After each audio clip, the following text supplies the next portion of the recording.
Hello dear student, I hope you are so well. तो आज अपन पढ़ने जा रहे हैं क्लास एट में। ये एक पैसेज है, पैसेज पढ़ने जा रहे हैं। पेज नंबर 4 पर है ये। ठीक है, पढ़ते हैं। ये एक छोटी सी कहानी है, मज़ेदार है, पढ़ने में मज़ा आएगा। टू क्रॉस ना, टू मतलब दो, क्रॉस मीन्स कौवे है ना। ये देखो, दिख रहा है ना आपको, ये दो कौओं के बीच की कहानी है, एक छोटी सी, और इसको पढ़ने में काफ़ी मज़ा आएगा। चलिए पढ़ते हैं।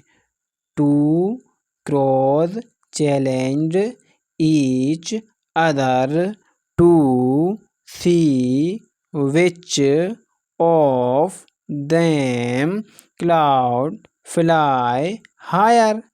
दो कौओं के बीच में एक चुनौती हुई कि ज़्यादा ऊपर कौन उड़ सकता है। इस तरह से अब आगे और भी शर्त है, आगे ये पढ़ते हैं अपन क्या है।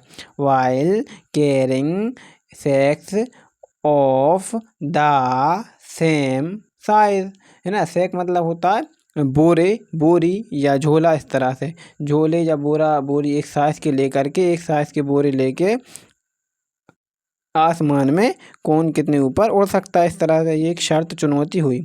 The first crow filled his sack with cotton.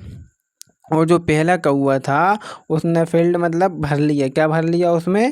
उसमें भर लिया कॉटन। कॉटन मीन्स होता है रुई, भर ली। And laughed at the other crow who had filled his with salt which was much heavier.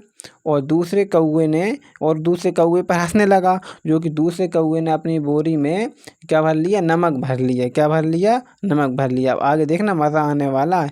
How ever when it began to rain. और फिर वो, जैसा कि उसने उम्मीद की थी दूसरे कौवे ने, कि जैसे अपन उड़ेंगे तो बारिश होगी, उसको ऐसी उम्मीद। As the second crow had expected मतलब उसने ऐसी उम्मीद की थी। किसने उम्मीद की थी? दूसरे कौवे ने। ये लिखा हुआ ना, सेकेंड क्रोज ने की थी है ना। किसने की थी? दूसरे कौवे ने। The salt began to dissolve है ना, मतलब जो क्या नमक था, नमक पे अपन पानी गिरेगा तो नमक क्या होगा? घुल जाएगा हैं। The cotton absorbed the rain water and become so heavy. और जो पहला कौआ था उसके पास क्या था? कॉटन मीन्स रुई। रुई में पानी गिरा तो वो रुई कैसी हो गई? भारी हो गई। तो उससे अब क्या होगा? हैवी मीन्स भारी। That the first crows did not even have the strength to get off the ground and he had to admit defeat। और पहला वाला कौआ जो उस पर हंस रहा था, जो उसको मूर्ख समझ रहा था, वो उसमें इतनी भी बस की नहीं बची कि फिर वो और उड़ पाए और नीचे आकर के गिर गया। इसीलिए बेटा अपन को किसी चीज़ पर, किसी लोग पर, किसी पर भी हंसना नहीं चाहिए है ना।